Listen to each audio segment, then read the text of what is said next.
Hey there everybody, and welcome back. In this video, we're talking about 10 tips for recovery from pornography addiction. I'm your host, Dr. Elise Snipes. In this video, you're going to learn the prevalence of porn addiction, so how many people does it really impact?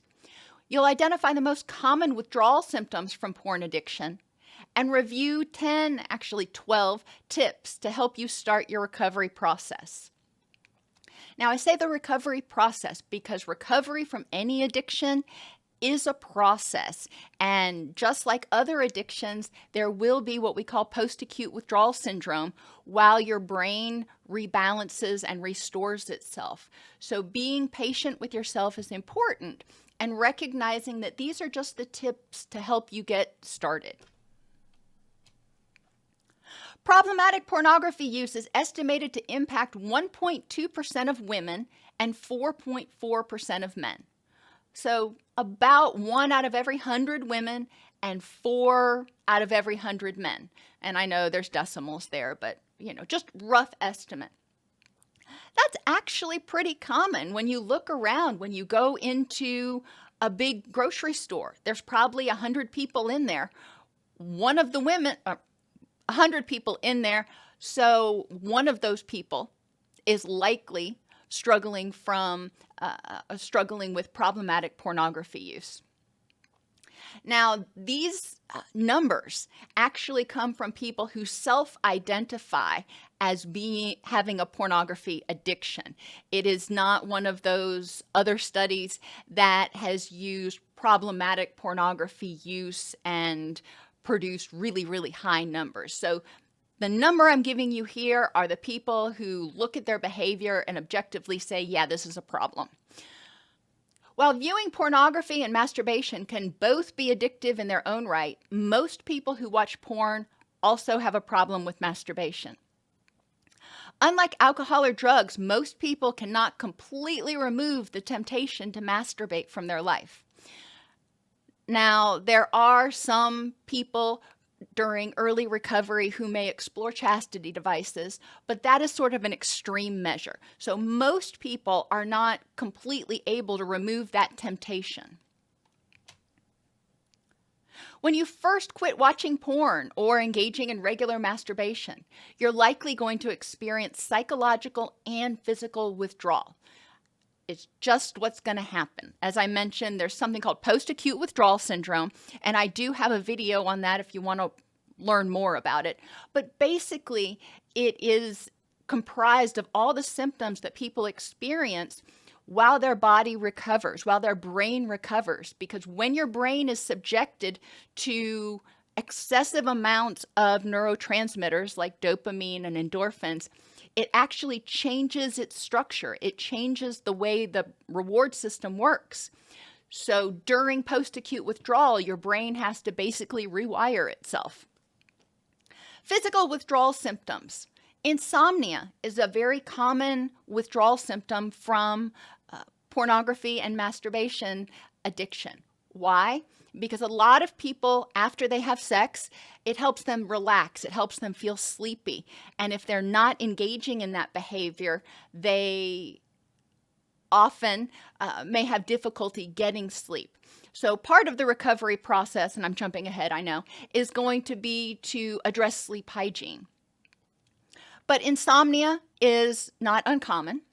Low energy is another one that's very common. Dopamine is what is really pumped out, especially when watching porn, but also during sex and masturbation. So if the person watches porn for hours at a time, then the amount of dopamine that they are surging into their system is huge.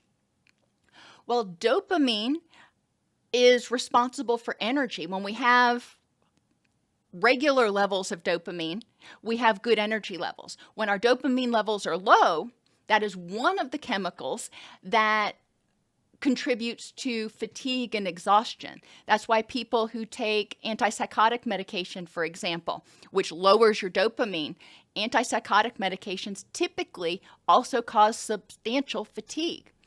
So since you are not flooding your system anymore and giving it the amount of dopamine it's used to, what your system experiences is a dopamine deficit.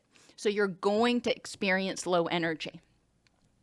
Aches and pains are also really common, especially for people who have been watching pornography and masturbating, because the release that comes with masturbating or sex also provides the release of endorphins. And when your system is regularly flooded, your endorphins receptors are regularly flooded, they also change in response to that overstimulation. So when you're not engaging in those behaviors, you may temporarily experience more aches and pains because your natural painkiller levels are low. And you may have physical urges. The brain is saying, I know how to make this stop. So it may produce physiological sensations that are sort of akin to urges or cravings that you want to engage in that behavior to release the tension, to release the pressure. In terms of psychological withdrawal, it is very, very common to have cravings and obsessive thoughts about pornography and or masturbation. So thoughts about porn that you've seen before, thoughts about watching porn, thoughts about people that you see just on the street that you envision in pornographic ways. Your brain may try to create its own pornography because it's trying to get you to go back there.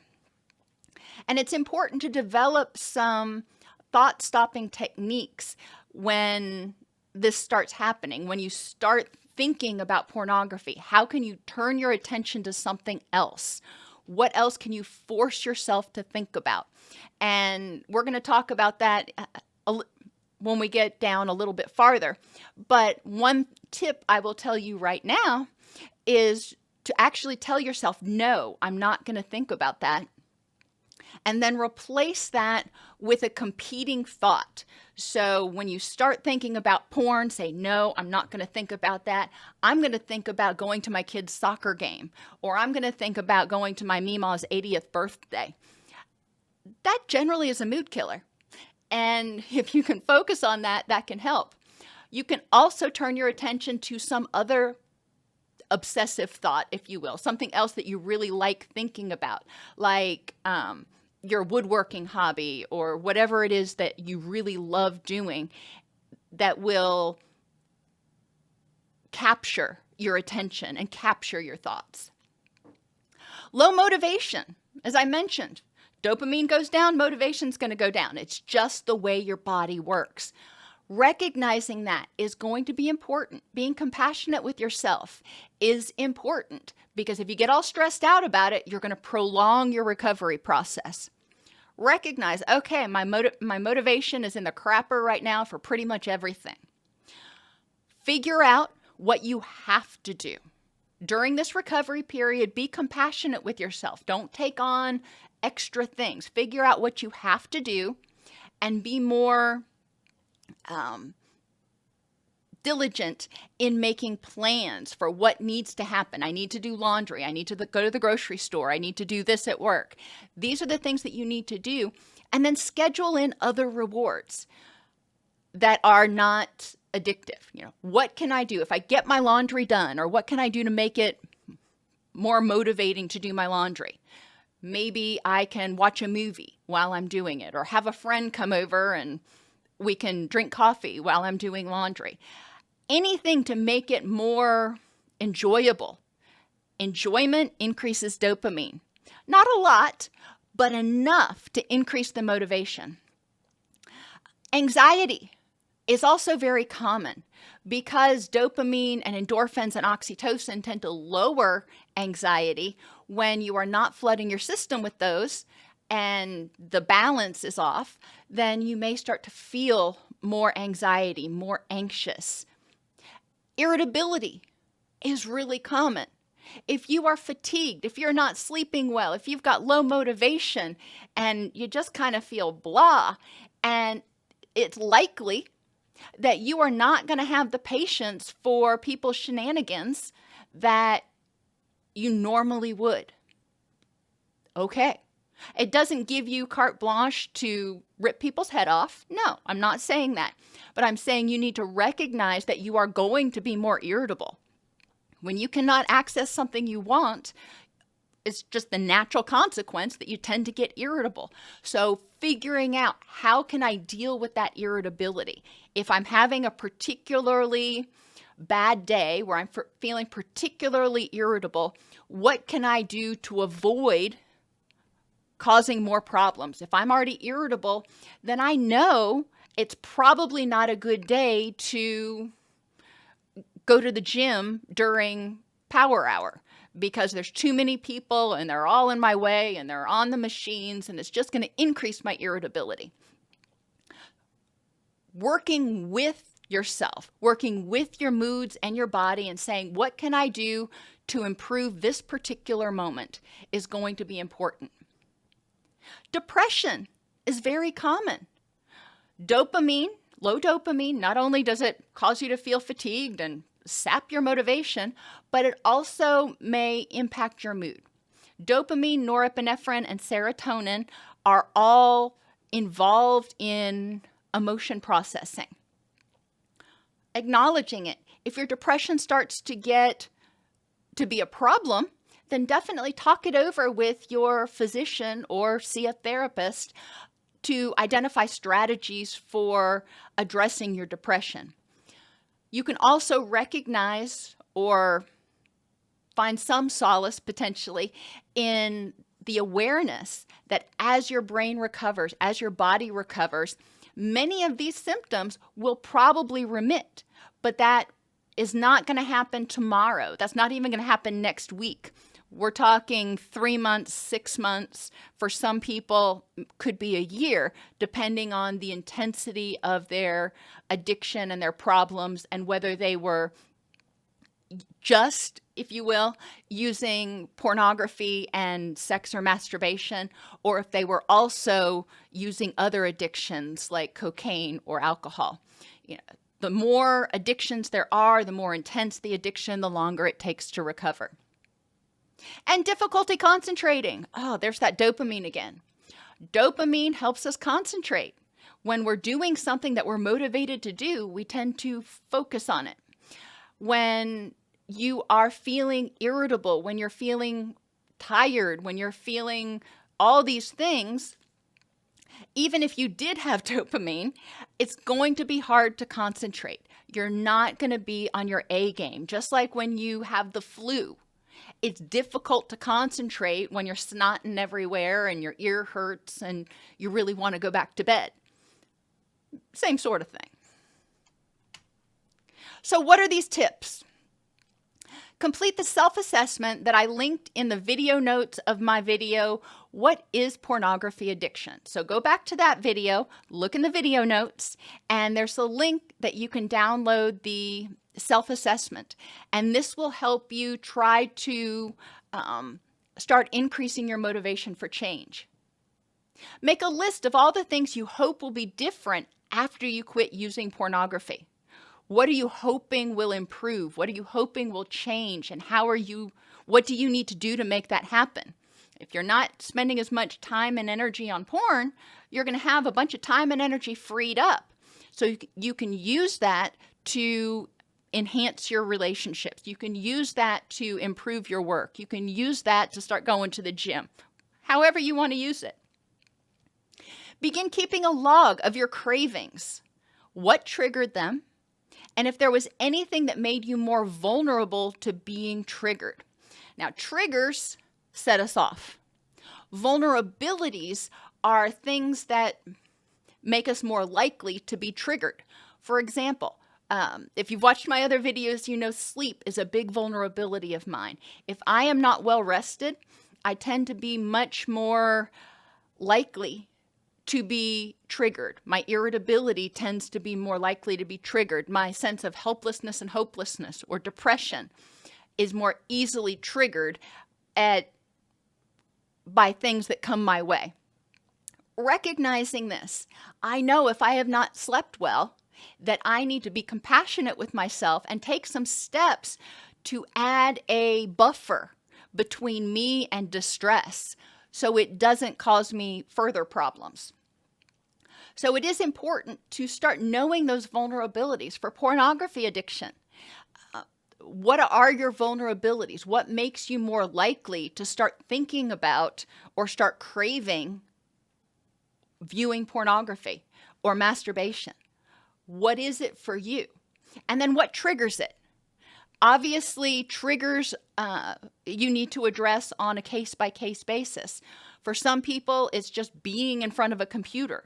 For other people, it's times of day. For other people, it's certain emotions, like they start feeling angry or anxious, and watching porn helps them escape.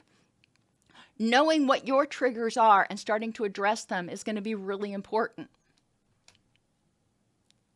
Recognize that porn has many forms and make a decision to eliminate all of them from your life for at least 6 months. Now, I'm going to go through this list, and part of you is probably going to be like, Doc, that means I can't do much of anything except for read War and Peace. Well, that's an exaggeration, but yes, sex sells. So there's a lot of sex that is in our advertising. There is a lot of sex lately that's even in our mainstream media. Some of the shows that I pull up on Netflix and stuff that I think are going to be family friendly just aren't. Really focus on the family friendly content. Block porn sites. And obviously we're talking about legit porn sites. You want to definitely block those, not only on your PC, but also on all of your mobile devices. So this includes porn sites, and I have here, and gambling. You may be scratching your head going, I don't gamble. Or, I don't have a problem with gambling. Well, great. Let's not develop one. Pornography and masturbation is a tension and release activity. Gambling is a tension and release activity. Therefore, it is very, very common for people who have porn addiction, when they can't access the porn, they may find stimulation in gambling, because each new hand that they play of poker or something is sort of like watching a new video of pornography. Now, obviously, it's not going to give the same level of stimulation, but it does have a tension and release. And when people gamble, the more money they are gambling at any one time, the more tension is building. And when they win, the more of a rush of endorphins they get. So it is helpful and advised. I advised all my patients to block both porn and gambling sites for 6 months. And then we can reevaluate after that. Dating apps. And I know you may be like, well, how am I going to meet people? Unfortunately, the content on many dating apps is very not safe for work. And having people send you NSFW pictures can be a replacement for porn. So get off the dating apps for 6 months. You may have to meet people in real life or just take a break from dating. Avoid not safe for work forums on sites like Reddit. Trying to figure out, and if you need to avoid Reddit completely, fine. Otherwise, put your settings so you aren't able to access the NSFW forums and posts. A lot of people, it's not possible to access Reddit without having your password, which means you can go in and change those settings. So a lot of people just need to block Reddit and similar forum sites that do have a lot of pornographic material on them for this first 6 months.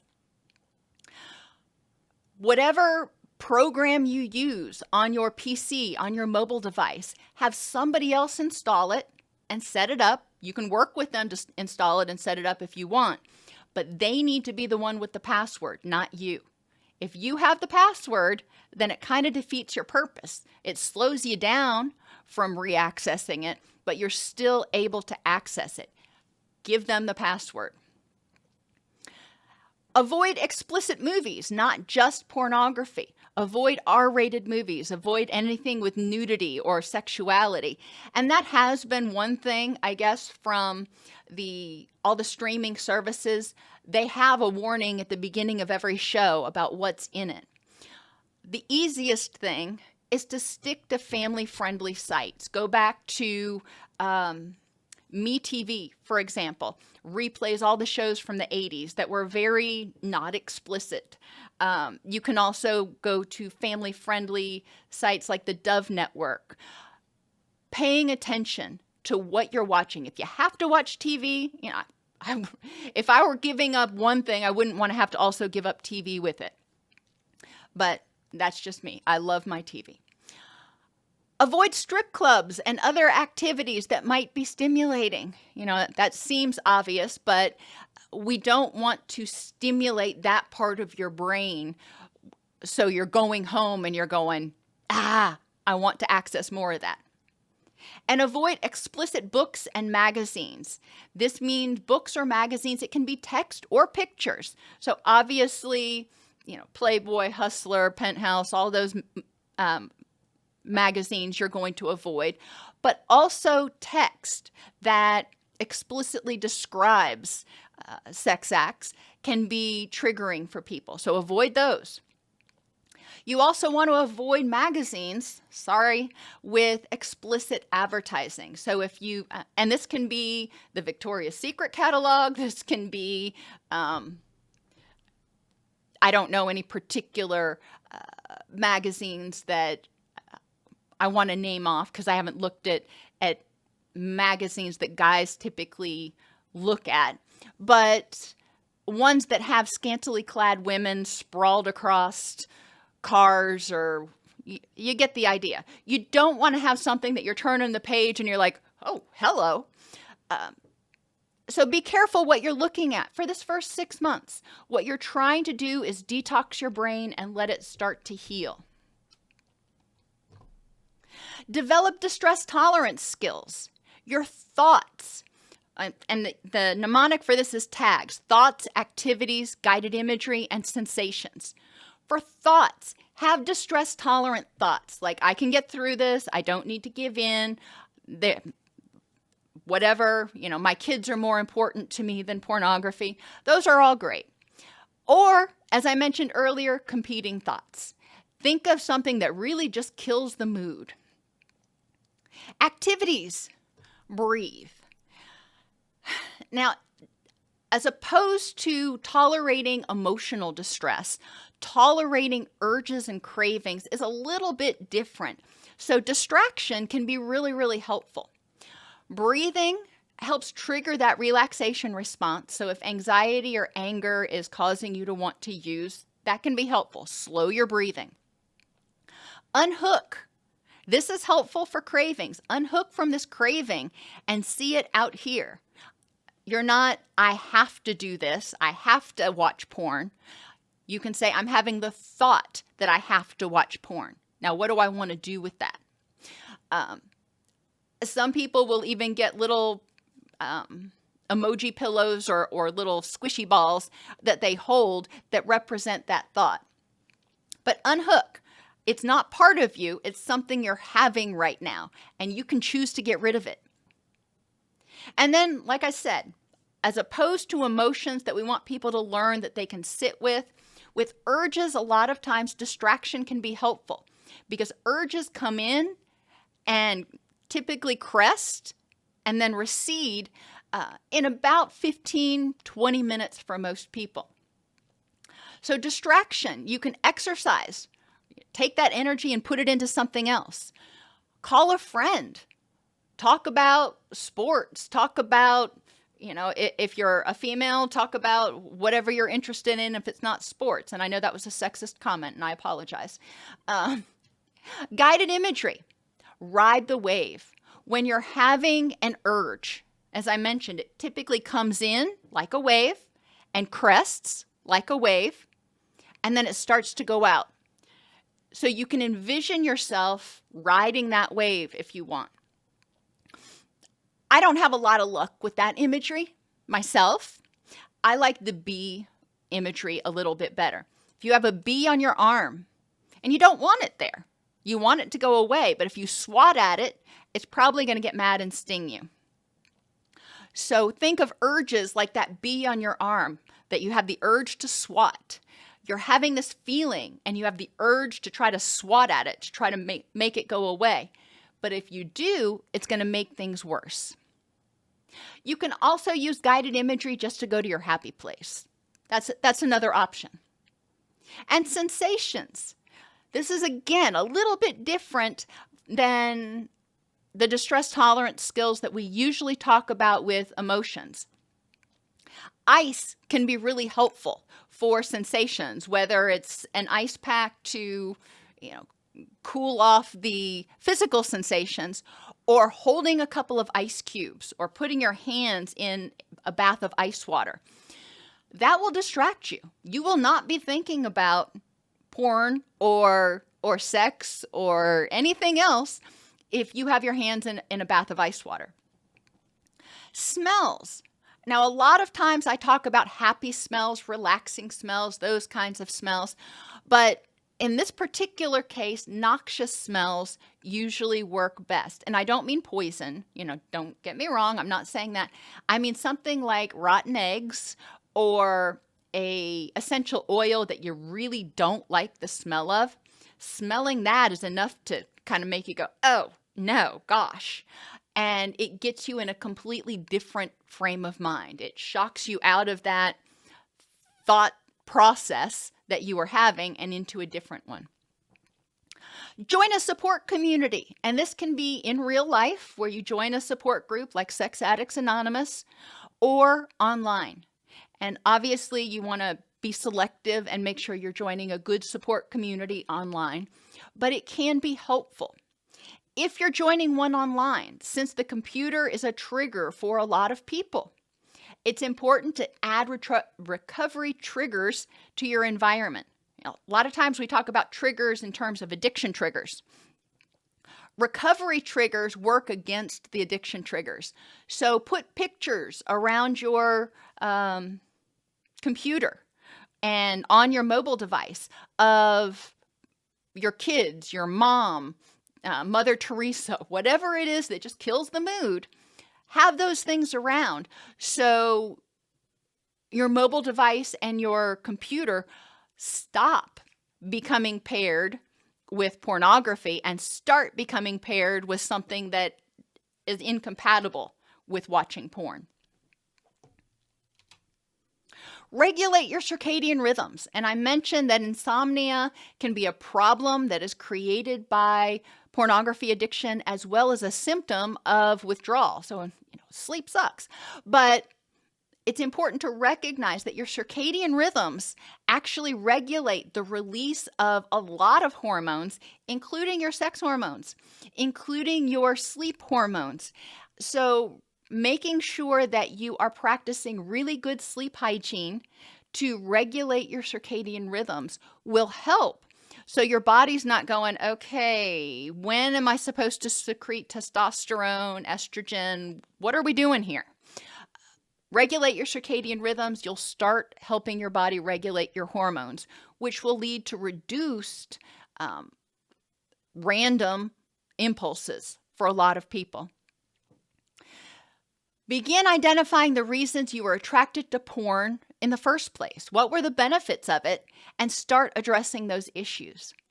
As I mentioned, some people started using during a period where, maybe they weren't in a relationship or something else, and then they progressively just increased the amount of time they were watching porn, and then their brain started to change, and now the withdrawals are what's maintaining their addiction.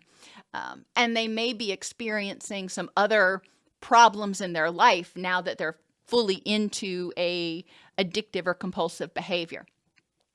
But for other people, they may have turned to pornography because they were having problems in relationships. Maybe they have abandonment fears, so they don't want to connect with anyone.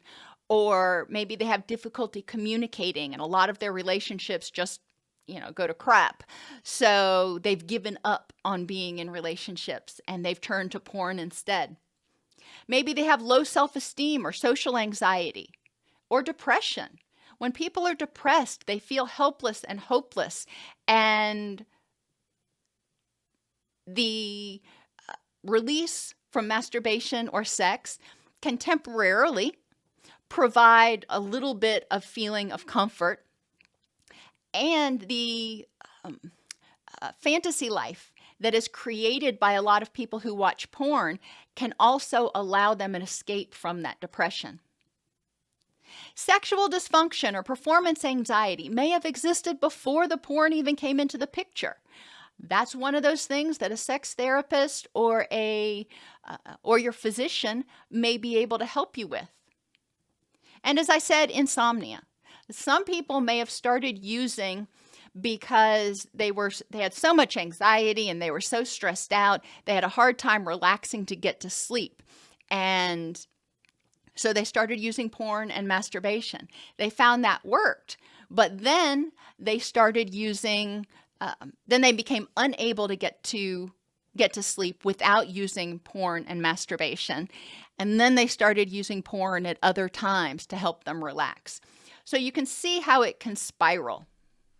It's important not just to remove the porn and help the brain rebalance, but to address the underlying issues, because if you don't, then those underlying issues are likely going to be relapse traps in the future. Other tips: wear a bathing suit in the shower and re-aim the water if the stimulation on your genitals is too triggering for you. And that has come up with several of my clients, both male and female. So that is one option. Obviously, you still need to wash, but avoiding excessive stimulation can help reduce the frequency of having those urges and compulsive thoughts. Identify high-risk times and situations for you and make a plan. Maybe when you're at work, not a big deal. You're so focused on work, you can do that. But as soon as you get off work and until you get back to work the next day, that's a high-risk time.